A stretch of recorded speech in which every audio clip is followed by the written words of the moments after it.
নাঙ্গলকোটে মাদ্রাসা ছাত্রকে হত্যা চেষ্টা।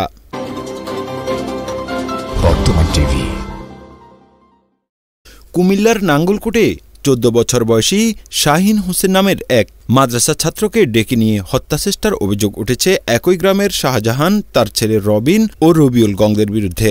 বুধবার রাতে মোকরা ইউপির মাঝিপাড়া এলাকায় এই ঘটনা ঘটে।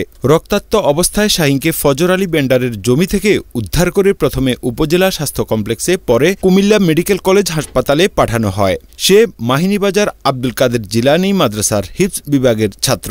শাহিনের ভাই মিলন জানান, রাতে বাড়ি থেকে ডেকে নেওয়া হয় তাকে। দীর্ঘক্ষণ খোঁজাখুঁজি করার পর রাত ২টার দিকে জমিতে পড়ে থাকতে দেখা যায়। শাহজাহান, রবিন, রঘু, তারপর আরো দুজন মেহমান ছিল ওরা আমার ভাইকে বাড়ি থেকে ডাকে নিয়ে যায়, হত্যার চেষ্টা করছে, মেরে এক জায়গায় ফালাই রাখি গেছে। পরবর্তীতে আমি রাতের একটার দিকে হসপিটালে নিয়ে আসি। এখন এটা সুস্থ বিচার চাই আমরা।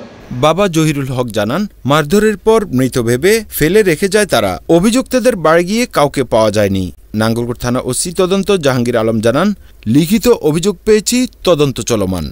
এই পর্যায়ে খুঁজতে রাতের ২টা থেকে ২:৩০-এর ভিতরে হঠাৎ করে আমার কাছে ফোন আইলো যে শাহিনের হজর আলী বেন্ডারের বিটার মধ্যে পাওয়া গেছে রক্তাক্ত অবস্থা, আঘাত, হাতের মধ্যে আঘাত, তার পিঠেও আঘাত আছে। এই আঘাতগুলো দেখতেছি।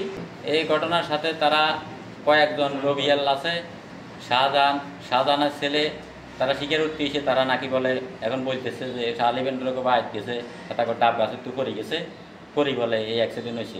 মোট এরা ৪ জন।